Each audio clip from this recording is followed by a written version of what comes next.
Good morning. আমি শুভম। প্রতিদিনের মতো সকাল সকাল ঘুম থেকে উঠে চললাম আমার দোকানের জন্য। যেতে যেতে আমার আজকে দেখা হয়ে গেল আমাদের গ্রুপের কালুর সাথে। তো তোমরাও দেখো আমাদের কালুকে। কালু এখন যাচ্ছে উঠতে উঠতে অফিস।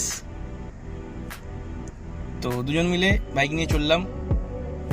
তো দোকানে পৌঁছে দেখি যে একটা গাড়ির কাজ হচ্ছে, আর তারপরে আরও কিছু গাড়ি এসেছিল, কাজের জন্য আর ভিডিও করতে পারিনি। তারপরে দুপুরবেলা বেরিয়েছিলাম শান্তনুকে বালি স্টেশনে ছাড়তে, কারণ হচ্ছে ও যাচ্ছে ঘুরতে।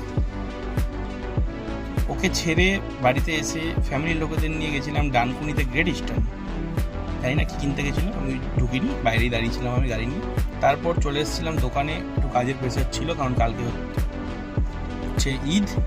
তো বেজে গেছিলো রাত 9টা 9:30 মতো।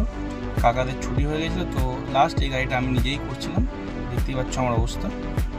তারপরে সবাই চলে যাওয়ার পর গাড়িটা ডেলিভারির পর বৃষ্টির জন্য আটকে গেছিলাম 10:30 11টা পর্যন্ত। কালকে বিশাল বৃষ্টি হয়েছে। তারপর এইভাবে দোকান বন্ধ করে বৃষ্টিটা কমার পর চলে গেলাম বাড়ি। টাটা।